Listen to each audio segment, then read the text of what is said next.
This is episode 470 of the Rio Grande Foundation's Tipping Point, New Mexico. I'm Paul Gessing. And I'm Wally Drangmeister. I'm president of the Rio Grande Foundation, New Mexico's free market think tank. You can find out more about the foundation at riograndefoundation.org. Wally, we are here on Tuesday, the 17th of January, 2023, which is the beginning of the legislative session. As of noon today, your property and money are no longer safe in the state of New Mexico because the legislature is now in session. That being said, it's not really our money, so to speak, this time that we are mostly going to be watching. It's that generous oil and gas money that's flowing into the state and what's going to happen with those revenues. But yeah, we're in session, and for 60 days, we'll be on guard. Yes, it's a unnerving time for the New Mexico legislature to be in session. For anyone who thinks that less government and less spending and less regulation is a good thing, but we'll have to see how this goes. They do have a lot of money from our friends in the oil and gas patch, and we'll see how they're going to quote unquote invest, spend, or save that money, or heck, return it to the taxpayers. Not the ones who initiated it, not giving it back to the oil and gas people, but they might give it to the citizenry at large. Yeah, that would be a real hoot if she said, oil and gas needs a tax break. I suspect that is definitely off the table. So we're looking at this particular session and all the ideas that we would like to see happen, and a lot of the ones that we have real concerns about happening. And I'm going to say, for better or for worse, that this is a more of the same session, more of the same budget.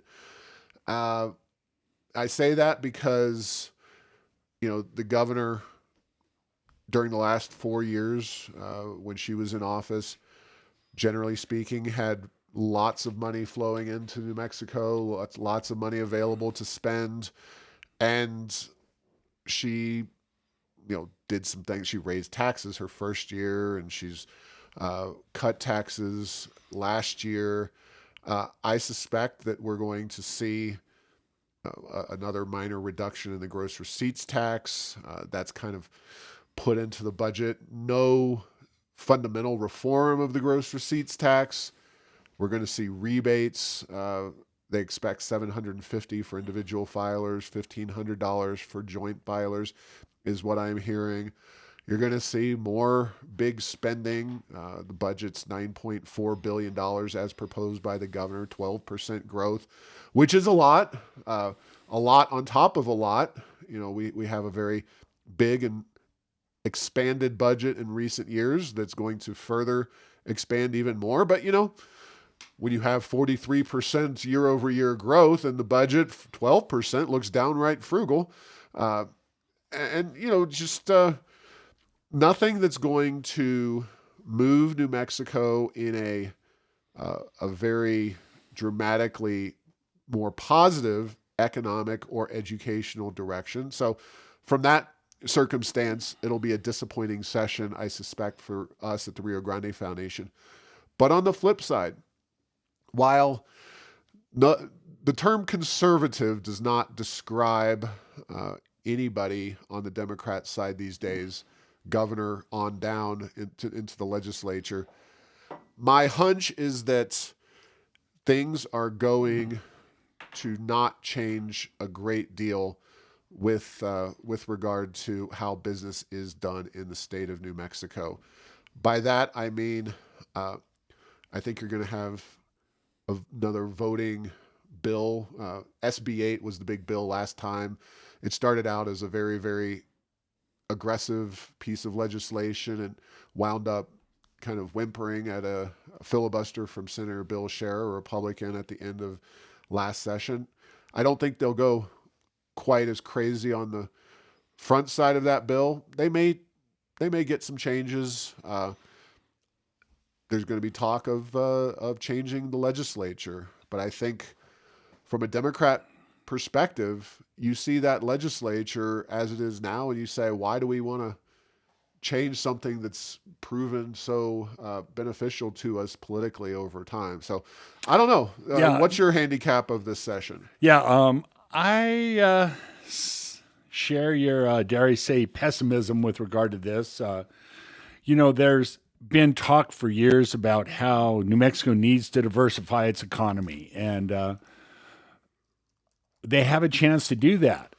For years and years, for example, when I talked to reform of the gross receipts tax, it was always like, no, it's too dangerous. We don't have the funds to do it. It could bankrupt the state if it doesn't go exactly how we want it to go. Now they have all the money in the world and nary a peep with regard to what that would be. And so, what's the result going to be? When oil and gas has an eventual downturn, there won't be any significant new economic activity in New Mexico in all likelihood to take that place or to soften that blow because of what's going on. And you talk about it's been very good for the Democrats. It's been very, and again, it's been very good politically for them. They've gotten elected, they're running everything. It's not been that good for the state of New Mexico. We're losing population, the things that people select a state for. And believe me, they're leaving places like California. They're just not stopping in New Mexico. They go to Arizona, Colorado, Texas, Florida, but not here. Well, what were those things need to be? It's the same litany of things that we've talked about. Is more friendly business climate, starting with the gross receipts tax, more predictable, not erratic regulation. Do something with crime and homelessness. Do something with education, particularly K through 12, and we would do it. Whether those things will even be talked about this session, other than in a committee or two, remains to be seen. But heck, Paul, it's the first day of the legislative session. Hope springs eternal, but that somewhere some of those issues might actually get worked on this session. Yeah, education, obviously, something that we take great concern with, and see the results that very, very poor in terms of New Mexico's education system, and the amount of money that's being thrown into education, already more than enough available from the budget surplus, but you also have the long awaited, long desired, long pined for by Democrats tapping of the permanent fund. It's kind of it's kind of ironic in the sense that they have pushed for this for over a decade to tap into that permanent fund, and they've always said, oh, we need to do this, or our education system's not going to change, we're not going to be able to improve. Now they have, as they did last year and really the year before that, more money than they know what to do with, and the education system has, if anything, gotten worse and worse. So it's going to be a real interesting thing to see how they spend the money that they have, and if they have any success with results. I suspect they will not, and that's why I'm calling it kind of more of the same. Because if we were in first place, or even top 10, or even top 25 states in the country in terms of successful outcomes across a variety Paul, of if areas, we were in the 50th percentile, if we were the 25th exactly, or 26th state, we would, more of the same wouldn't be a problem. yeah, we're But doing okay. We're not doing okay relative to the states, the rest of the states in this great union of ours. Exactly. So that is the issue with more of the same as it stands here in New Mexico. And just to kind of put a finer point on this, I, on the Heirs of Enchantment site, posted an indication of where we are in terms of oil and gas. And you would have to go back a long way in American history, I believe, to find a state that had a 43% year over year budget surplus. That is maybe not unprecedented in the go-go days of this country when population shifts were happening dramatically and things were just a lot more volatile. Probably, getting on towards the last century. So looking back to 1900, I think it's probably a rare occurrence to see that kind of surplus available. Oil and gas production on a monthly basis. So this is in thousands of barrels a month, but we're talking over 50,000, close to 55,000 barrels a month. Don't ask me. This is the chart that they produce at the Yeah, 1.5 million barrels a yeah. day, give or take, right now is where Right. we are. So, and just as recently as a decade ago, we were less than 10,000 barrels a month. So we've quintupled in about a decade the amount of oil being produced in the state of New Mexico. And that's what's driving all of this. For the foreseeable future, we're going to continue to increase oil production in the state of New Mexico. But it's a real challenge to get the folks that have been reelected now in the state of New Mexico to consider the bold sorts of reforms that I think would really move the needle in a positive direction. And you notice how there's not a lot of talk among the environmentalists when it comes to New Mexico's oil and gas picture and budget picture are really quiet these days about diversifying our economy and this, that, and the other. They don't really have a lot to say about that because their friends, the Democrats, control everything. They have more money than they know what to do with. They're not going to cut off oil and gas in the state of New Mexico in any dramatic fashion. There's certainly policies that people in the industry will say are harming it, but it's hard to say, we're being harmed. We're being harmed when you have the massive production gains that we've seen. So when it comes to diversifying our economy, the traditional proponents of that on the left are nowhere to be found. yes, and they do their work quietly, Paul. And no, you're right. So the regulations that have been added are not helping the industry. Let's be clear about that. But they tend to just be done in such a way that the big oil, the larger producers, can deal with the administration and they can deal with the overhead because they have a awful lot of oil. And let's face it, the price of oil is not too bad today. We're not in that $20, $30, $40 a barrel range. We're in the $60, $70, $80 a barrel range for the past several months. And can they handle that extra expense and still stay in business? And the answer is yes for now.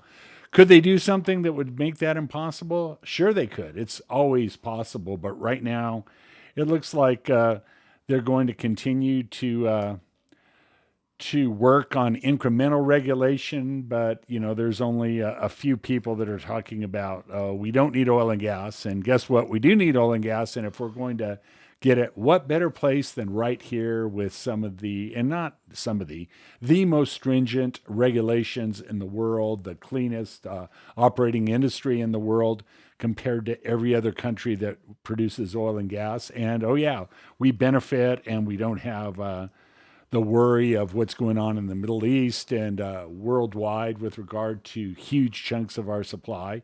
And then we have a couple of huge import partners and trade partners as well.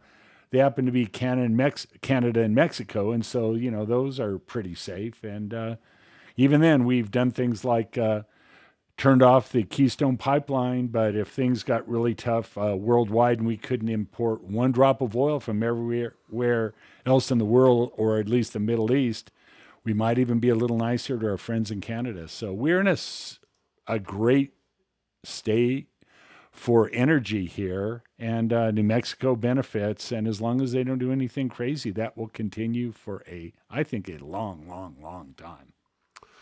Yeah. Well, we will be active as usual in the legislature, mostly fighting against bad ideas. We certainly will make the intellectual case for actual reform of the gross receipts tax, elimination of pyramiding and the like, and why that is superior to either reducing the rate, which we applaud. That is a sustainable and good victory, even if it's not how we really think things should be done, or the rebates, which we would vastly prefer another, say they do 0.125% reduction. We'd like to see 0.25, or say they do 0.25. We'd like to see a 0.5, whatever. We'd like to see more of that reduction oriented towards sustainable long-term reductions in the tax burden. Of course, that GRT rate, once you factor in the local rates, has gone up and up and up over in recent years. So, we're nowhere near getting back to the rates we saw in, say, the Richardson administration, when you factor in local tax additions to the GRT. So anyway, it's a fundamental systemic problem on the GRT. Now, I want to throw something out there, kind of, I think it needs to be discussed. Unfortunately, a legislative candidate named Solomon Pena in New Mexico. When we make national news, it's rarely good news, and this is quite the case. Mr. Pena is accused, has been arrested of hiring people to shoot up from the outside several Democrats' businesses. Pena, before he was recruited to run, had a track record, a criminal record. Obviously, this is not going to help his cause any. He wasn't one of what you would call the mainstream, Republican candidates. We often at the Rio Grande Foundation really, kind of work closely with, or at least know all of the candidates running for office in the Republican Party. This guy was running for the South Valley. It's a race that was highly unlikely to go Republican, let's put it that way.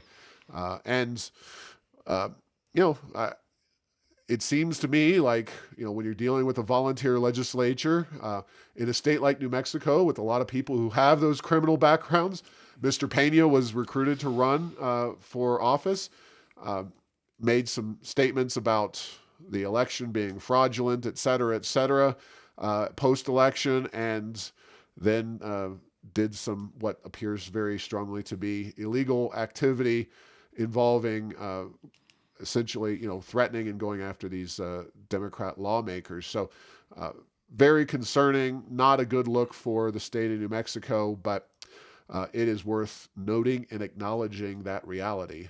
Yeah, I read that story, and it was like it's been out there for a while now that they've announced who the perpetrator was, alleged perpetrator of this. I will admit, Paul, I could not, if you would have given me his name and you would have asked me whether he was a candidate for anything, it was one of those, he was running, I believe, against Miguel Garcia in a overwhelmingly Democrat district. And so, I never even heard his name, but, you say, why does somebody do something like that? And I don't know,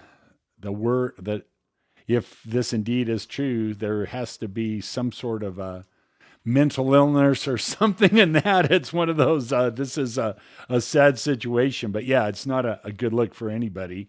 One of the political commentators I read this morning was talking about a few people who had given to his campaign and how they should have known better. Well, I don't know about that. So if we're going to play that game, let's go back to see everybody who ever gave Manny Aragon money back in the day. Not that or Cheryl Williams State. Yeah. Not that stealing from the taxpayers of New Mexico is necessarily as bad as encouraging bullets to be fired in their residences. That's not the point. But the point of it is there's been a lot of shady politicians in New Mexico over the years, and you always can't figure those out on the front end who those are.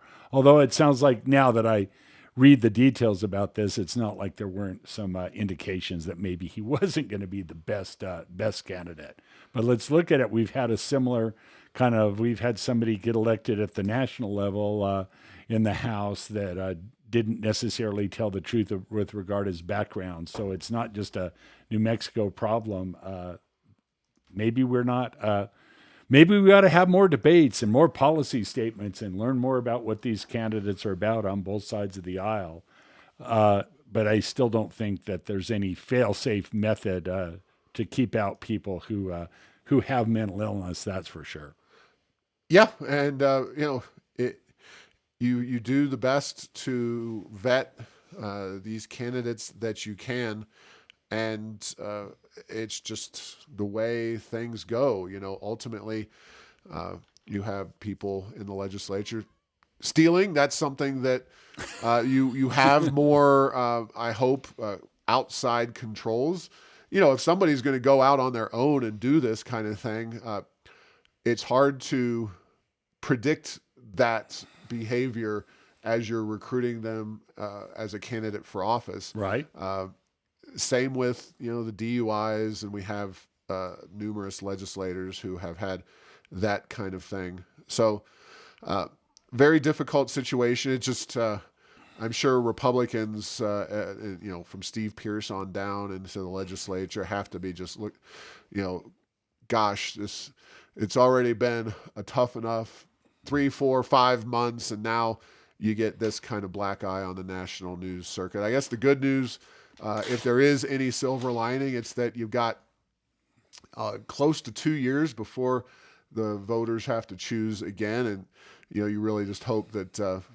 Much like the Cheryl Williams Stapleton thing seemed to have disappeared down the memory hole in advance of this election. Now, who is she? I believe her name's on a building in the fairgrounds. That's all I can remember about her, Paul. Powerful Democrat legislator, somebody who had really used her position at the largest school district in the state, APS, to squirrel away / steal large quantities of money, tax money, that should have been going to benefit New Mexico children, theoretically, ostensibly through the education system. So that was a black eye, and we've had legislators of both parties. I believe Georgine Lewis, Democrat, and Monica Youngblood. She was both of them suffered DUIs, etc. So it's tough, and I don't know. I mean, one could certainly make the case that you would benefit from having a more professional legislature, maybe paying them. I don't know. You can make the case all you want. I think you would quote professional, maybe less corrupt. I don't know. Politicians all over our country are paid a lot more money than our state legislators are paid, and they have a lot of corruption in a lot of places, including at the federal level. So, I mean, that's an argument that people make, but I'm not sure that keeps the criminal element out of it. It would be nice if we could feel confident that would, but I'm not sure that that's necessarily all that highly correlated. Now, professional, if by that you mean educated, knowledgeable of the issues, I have no hope for that. You pay somebody, it doesn't matter. That's not, that tends to not be how politics works. Most of the time, you wouldn't say, oh, that's the person, we're hiring them because they're smart and ethical and they have a real keen eye towards policy. It's supposed to be that way, or I think it's purported to be that way, but there's not been a lot of evidence that that's the leading factors with regarding electability here in our country as of recent. Yeah. Now, we've been following, of course, the story involving the Biden administration, Consumer Product Safety Commission members' statements about banning gas stoves. That certainly took the internet by storm last week, and we had written about that in August 2021. Nothing particularly new to report aside from the Biden administration really has dialed things back on that. They've denied any efforts to ban gas stoves. That I think is what you call getting your hand caught in the cookie jar. We have people like Martin Heinrich representing right here in New Mexico, but states like New York and other jurisdictions, major cities across the country that are still very much working studiously to get rid of your gas stove, gas heat, and other appliances. And by the way, I really enjoyed the heat when it came on. The gas, boy, this is a cold New Mexico day. Got a lot of precipitation falling in some places in the form of snow, and it's really nice to be able to count on that. So don't necessarily breathe that sigh of relief is all I'm saying. Bad ideas when it comes to especially these radical environmentalist ideas. I mean, heck, 60 Minutes just had an interview with not the good guy, not Julian Simon, but the guy who was proven wrong, whose name escapes me. Anyway, Paul Ehrlich. Yeah, the Ehrlich with regard to population growth. So I mean, and if that bad sustainability. idea hasn't been dead and buried yet, because he was discredited way back in the '80s by Julian Simon. See, I remember the free market guy who has long since passed. Ehrlich's name escapes me because that man's name should be mud as far as I'm concerned. But the point is that these bad ideas will keep coming back up, and so don't get too confident in your ability to buy and maintain your gas appliances and gas stoves. So just wanting to update on that. You can bet that our Senator Heinrich is working busily to push against your gas appliances as well. Yeah, and I wonder, Paul, so does he mean just natural gas or does he mean also propane? And so, keep in mind that, natural gas tends to be, I mean, in New Mexico, it's New Mexico Gas Company has penetration into most of the small towns, and there's a few other municipal and other small investor-owned utilities. But boy, that rural place, your choices are propane and electricity. And believe me, if your electricity goes out and you're out there in the Great Plains part of New Mexico outside of Clovis or Portales, I think you'd maybe want something that's a little more reliable than a single electric line to your house with that was getting going. And so there's much to be concerned about, but they haven't gotten to that level of detail. But believe me, that is a huge issue in the rural parts of the world, of which New Mexico has a lot of. Yeah, that's an interesting question, and we'll just have to watchfully wait on this. Now, a report came out over the holidays about New Mexico losing population. You already mentioned that, but between July 2021 and July 2022, New Mexico lost 3,333 people, according to the census data. That is hot on the heels of July 2020 to 2021, loss of 2,186 people. And, those are 2 years.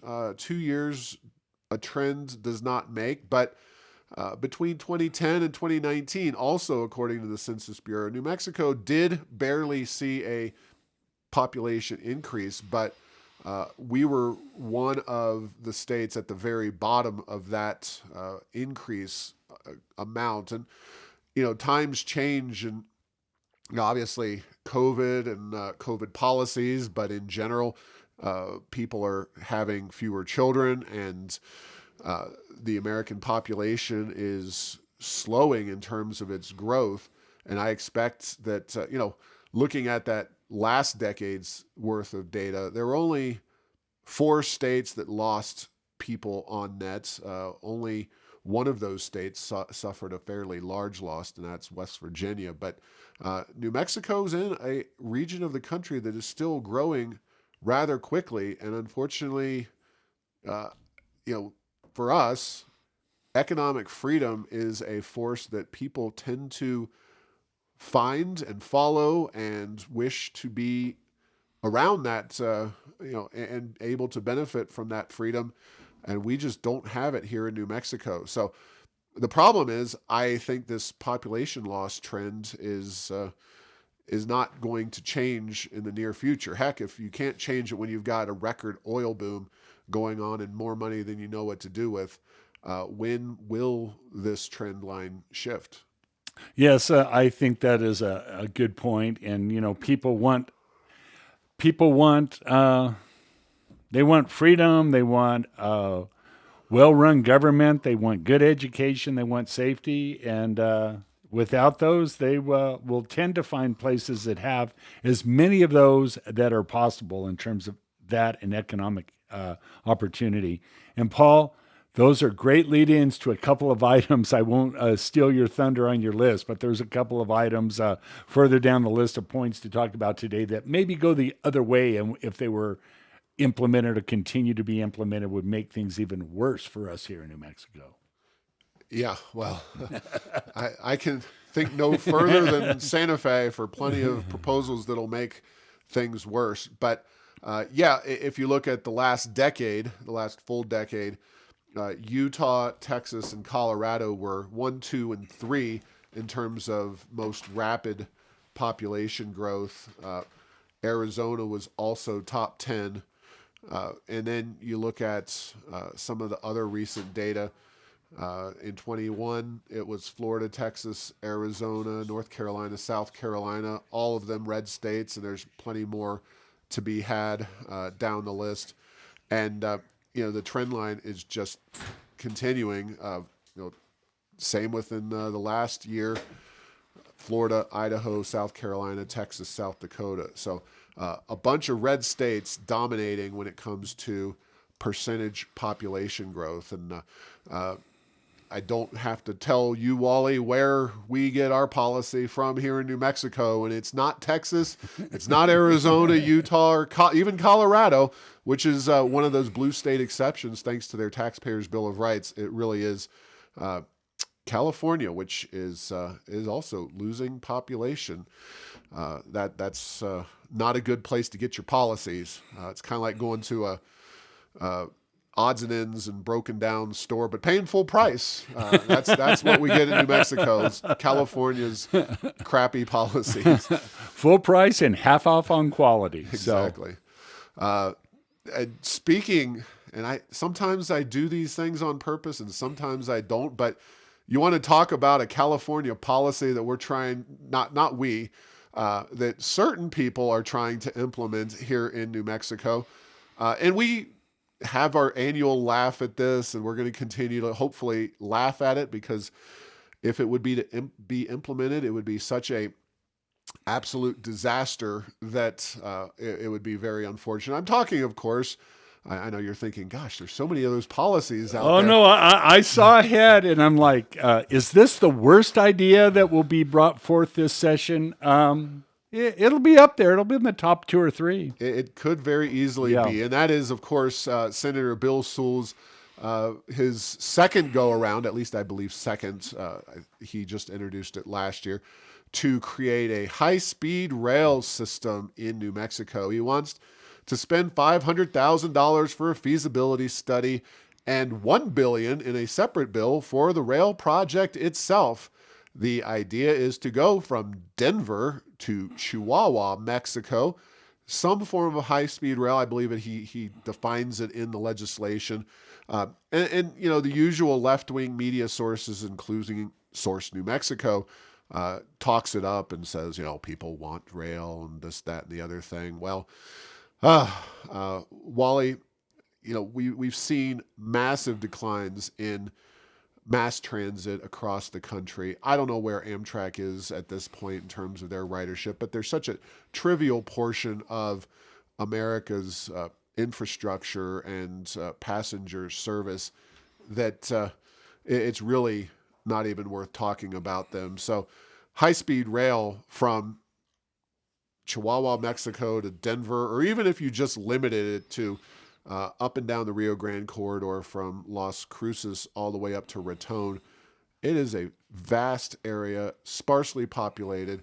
This would be an incredible, incredible waste of money. Yeah, the cost, and the cost are the problems with this. It would cost billions and billions and billions and billions of dollars. I would estimate, this would be a $20, $30, $50 billion project that the cost per ridership mile would probably be in the tens of thousands.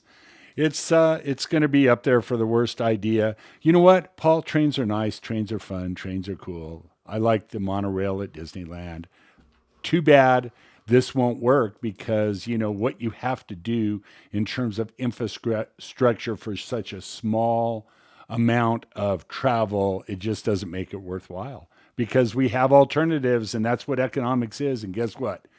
We have, in addition to planes, we have in addition to trains, we have planes and automobiles and trucks and uh, ocean-bound shipping and a lot of things that make these bullet trains just fanciful, cool, futuristic sounding ideas that just don't work.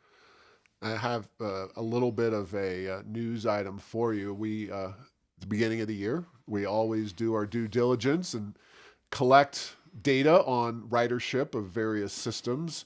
I just received the 2022 ridership for the Rail Runner Express. Now, back in the heyday of the Rail Runner, they were getting 1.3 million riders, etc., somewhere along those lines. Uh, the data that I have in front of me for 2017 is 811,000, down to 771,000 in 2018, 744,000 in 2019. So that's pre-pandemic, of course. That's the most useful kind of comparison. Then it absolutely collapses with the COVID-19 pandemic, 143,000, 186,000 in 2021. So that's 20 and 21. Just got in 2022 Rail Runner ridership numbers. I'll let you you want to take a guess? 250,000.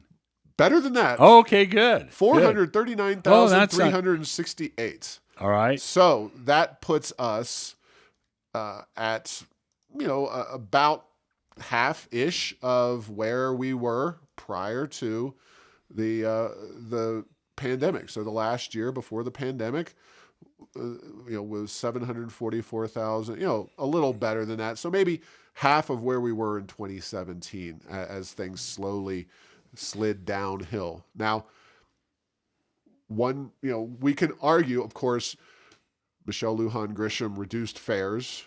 She has not had the guts, so to speak, to put all those state bureaucrats back in their offices, which would boost ridership. If you want to boost ridership, that's quite frankly the way to do it.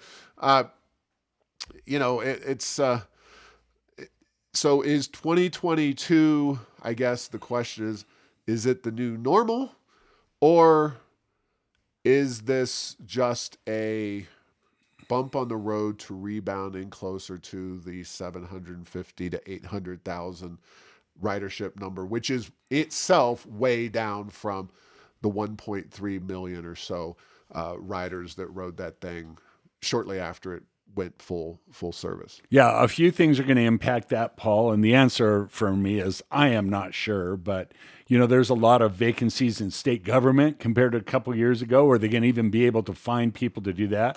Two, are they going to make them go to Santa Fe? And if so, are they going to go every day? Are they going to go a couple days a week? Are they going to be using Zoom?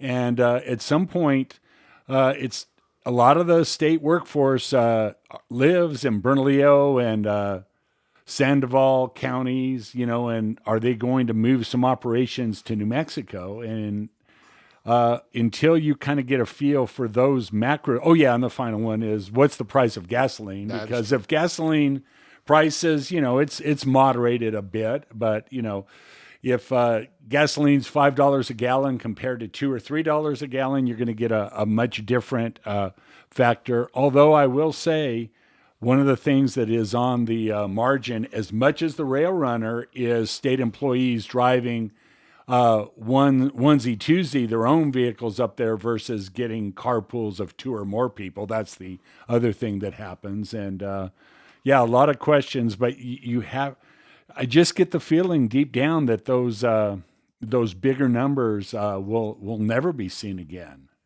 I tend to agree with it. And, the Rail Runner is not high-speed rail. It's not even medium speed rail. It is It's slow speed rail. it is among the slowest trains due to all the stops that anyone could possibly come up with, and that's just a simple fact of reality. But anyway, so not the only transit system we're going to talk about today, because again, while that was fresh off the presses, so to speak, fresh out of the email bin, we have bus service in the city of Albuquerque, yet another jurisdiction here in New Mexico that's subsidizing even more heavily. I mean, it's like taking a heavy subsidy and then doubling down on the subsidy. So, city of Albuquerque has quote unquote free bus fare for all riders.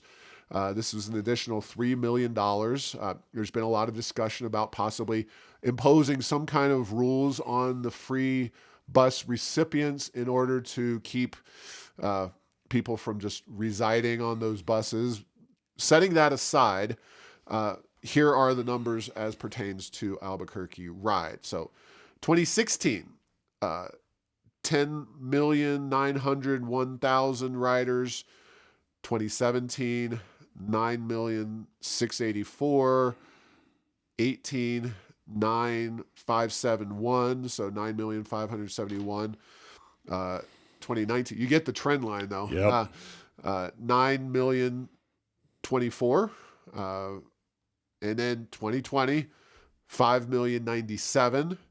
2021, 4,396,000. And we did bounce up a little bit here in 2022, 5,998,000 and change. So no clear evidence that the free bus mechanism, bus fare, has improved or caused a decline. It's impossible to say. It's too dynamic of a situation, and it's obviously a Hail Mary move to reduce rail runner fares or to reduce ABQ ride fares or eliminate them in this case, because you're coming out of a extended decline in ridership on the buses. Then you're coming out of a pandemic, which really, really reduced ridership even further.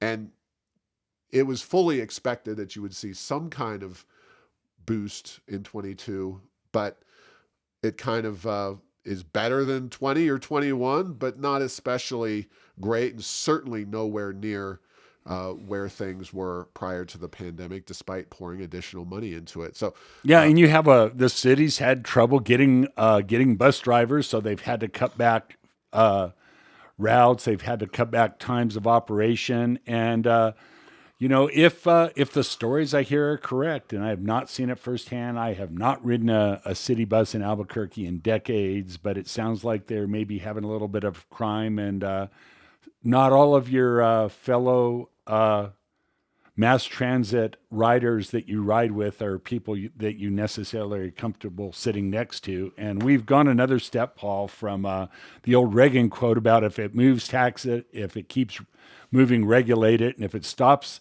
moving, subsidize it. Well, we've done all three of that now. Are we going to pay people to ride the bus? That's the only thing we haven't tried. Maybe that you get, every time you ride the bus, you'll get a $10 gift card from. I suspect people with the city may be listening to this show. We do not need to give them any bad ideas. The previous comment was meant as sarcasm and not intended as a proposal for serious policy. Does that help? Not really. But, No. what else are we going to do? Let's put a tax on. Let's tax Zoom. You know what I mean? If there's a Zoom tax. Sarcasm. I think that there may be a game show in there somewhere. Yes. Sarcasm or New Mexico government. Yeah, there we go. Which is it? All right. Well, Wally, the last item is another local deal here. Of course, Monday was the celebration of Martin Luther King Day, something that I applaud and encourage, and I think it's something that is worth doing. My kids were out of school by the looks of things at the roller skating rink. Everybody's kids were off school, which is par for the course and to be expected on a national holiday. But here's the deal. And I realize that this is a kind of radical concept, but when your customers, if you are a private business, your customers are available in an unusual context in order to take on or use your service, you should be able to serve them. And you'll notice that a lot of private businesses, the used car people, the furniture dealership, there's a lot of folks who go out of their way on President's Day, Martin Luther King Day, other holidays to try to sell you things. And you can say it's cheesy, it's the worst form of capitalism, whatever you can call it. But I believe that when you have large tracts of time where children are out of school, that our city community centers should be able to serve those children. They're already there. The buildings exist. They're funded by the taxpayers. We're not talking about a lot of extra money to operate those things. Instead, here in Albuquerque, the city community centers, we're not just closed on Monday, which, We'll give them that. we'll give them that. I still think in a private sector, if they were truly concerned about serving their customers, they should be open.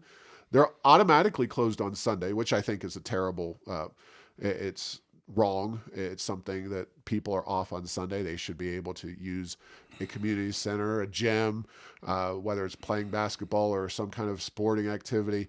We've got all these issues with childhood obesity and stuff. Let's serve the customers where they are. Mm-hmm. Well, when I showed up to my local Taylor Ranch Community Center on Saturday, it was closed as well in celebration of Martin Luther King Day. Now, I really find I have a problem with this. I really do. I think this is absurd, and I think that the city should do a better job of managing their assets in a way that makes these facilities open to people. Because I can assure you, the golf courses were open Saturday, Right. Managed by the city, owned by the same city, celebrating Martin Luther King Day. They were open on Saturday, which was nice weather, on Sunday, which was not so great, but even on Monday, which was pretty crappy weather. I saw people out on that golf course golfing. So I'm not saying to close the golf courses on Monday or Sunday or Saturday. I just think that the city should do things for its children to make sure that they have entertainment options at an affordable cost to families, and not be shut down Saturday, Sunday, and Monday. There you go. I agree. All right. Thanks for listening to this week's episode. Find all episodes at tippingpointnm.com or at the Rio Grande Foundation's YouTube channel. Subscribe to this show at Apple, Stitcher, or have your Google Home play Tipping Point New Mexico. Thanks to Path 3 Marketing for producing this show.